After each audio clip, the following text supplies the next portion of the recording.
For the past year, my community in West Ham has been haunted by violence. Since the start of 2017, 9 young people have been killed in my constituency alone. And today I want to remember them. Tito Mia, Pietro Sana, 23. Ahmed Dinja, 21. Benjamin Piakni, 21. Torfuk Lamidi, 20. Abdul Mayanya, 19. Sani Siddam, 18. Lord Promise Kenda, 17.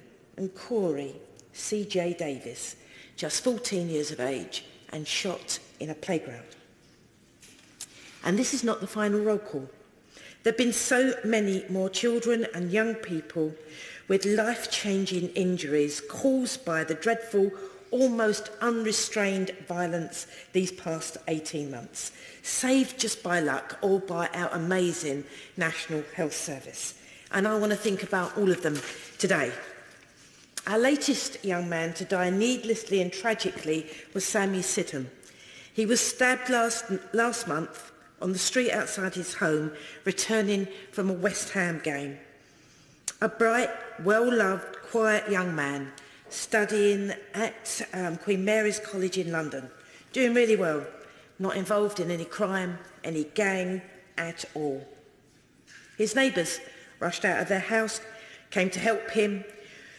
They were talking to him, comforted him when he died from his wounds. And I have seen the pain, the anger and the fear of the community in which he'd lived, and his father's heart broke in my arms. The whole community is traumatised. Their only outlet so far is talking to each other because there's absolutely no support for them. There's no aftercare. So the young man who was talking to me about how the blood was running through his fingers and he didn't know what to do and he couldn't save his life, there's nothing for him available today for me to be able to pass him to that is going to take some of that trauma away from him. So people are gathering together for comfort in the community. They're looking for things to do. But I think we can do better than that, which is why I agree with many of the people that have spoken today. This is a joined up cross-government issue. We need somebody from the health service to help us out, give us some money, make sure that there's proper counselling available for those people who are so traumatised. We in this place, I think, need to face up to some truths, because whoever we are, really, whichever side of the house, we've allowed these circumstances to be created. Those who are dying are so young, and so are many of those who've got blood on their hands. They didn't, though, create these circumstances for themselves. We, effectively, and I'm doing a huge circle here, we helped to create this. We as adults, we as people in authority, we as policymakers, we as budget holders, we who didn't see what was happening have allowed our streets to become what they are. Let's face some facts. Too many of our children now live in fear, convinced that the authorities cannot or will not protect them from harm. Too many of our children have no trust whatsoever in the systems that we've created, so they simply don't engage. Too many of our children believe their potential won't be recognised or nurtured by our society. Quite simply, they have so little hope. They see no future for themselves. It's why they take such massive risks. These facts make our children far more vulnerable to exploitation by criminals, including those who run our county lines. These people have created a cruelly efficient business model to distribute and sell drugs using our children as expendable, cheap labour to enable large profits. It's a cycle of exploitation, of grooming, that's become an industry. The children that are often targeted are bright, charismatic, such promise. And that's why the gang leaders want them so much, because they make such great salespeople. We need to find a way to empower our young people so they know how to recognise the power and the tactics of the groomers who are using them to sell the drugs. They need to know how to say no. They need to be given the skills, the tools to resist the manipulation of the groomers. Like's been said before today, in the chamber today, for many of our people who end up selling drugs or even killing or dying because of a drug gang, the downward spiral starts with something really simple, like being befriended by a really cool older boy, you know, a new best friend. He gives them chicken and chips or new trainers, and they take the older boy's gifts and respect, but it doesn't take long before those gifts become debts, and that respect, domination. By the time that realisation dawns, too late. We've got to find a way of giving our young people resilience to grooming. And that means peers, teachers, youth workers, role models, making them aware of where accepting that gift of chicken and chips may lead. And it will take resources. It means improving training for teachers and for social workers so that safeguarding becomes as much about looking for signs of gang grooming as it is about spotting child sexual exploitation.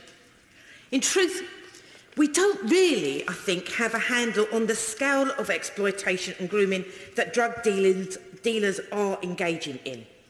Even if children and social services are aware of the scale of the problems and the tactics deployed by county lines, and some of them woefully are not, they are already massively overstretched. We need to expand their role and give them the training, and that again is going to require some resources. Some young people know or suspect who is responsible for some of the terrible crimes I'm talking about in this chamber today, and they may well hold evidence or eyewitness accounts that could be helpful to us in a court of law. There's information out there that would help us to catch the people responsible.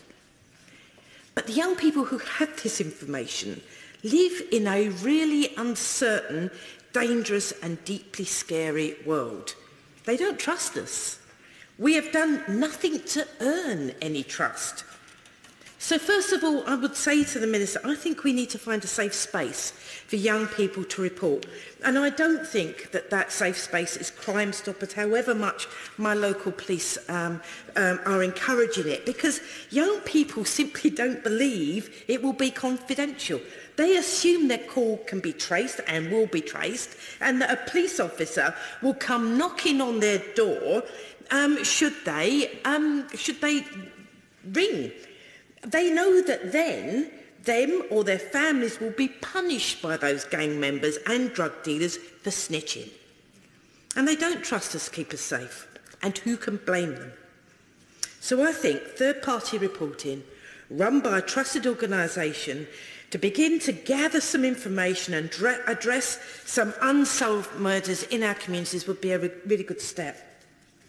We also need, I think, to have a genuine, believable, appropriate offer for young people who do the bravest of things and give evidence in courts against gang members, against really serious, nasty criminals.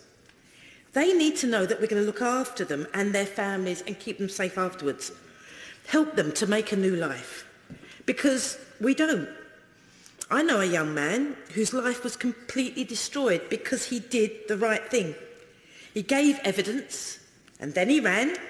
He was terrified, ended up in a community so different from home, lost and frightened. And then he was attacked one night. He fought back, but disproportionately, according to the court. So despite him being attacked, despite him being the initial victim, he's now serving time in jail. And, I understand, could well be deported to a country he's never known after his sentence finishes. We should have done better by him. We owed him that. But his story is known in my community. So why should the other young people put themselves at risk in order to give us the information that we need? Why should they help? It's only going to make their lives and their families' lives so much worse than what it was. Most of the people in this place have grown up knowing that they've got choices and many opportunities will be open to them. Tragically, most childhoods in my community are just not like that. 65% of the children in Newham grow up in poverty, knowing that their parents are always thinking about how to pay the rent, the bills, how to put food on the table. Children live with that stress. They watch their parents struggle day in and day out, and they see the same for their future. It chips away at their dreams because they know that their parents are trying so hard, working every hour, and it still isn't bringing them prosperity or security. Our children basically need some hope for the future. In West Ham, we've had the worst of it. My community is, as I say, traumatised. We need to work together to make some real changes so that we keep our children safer than we've managed thus far. But we also need the resources we lack to destroy that criminal base, blighting our communities, and provide the hope and opportunity that our children deserve. And I'll work with absolutely anybody in order to get that.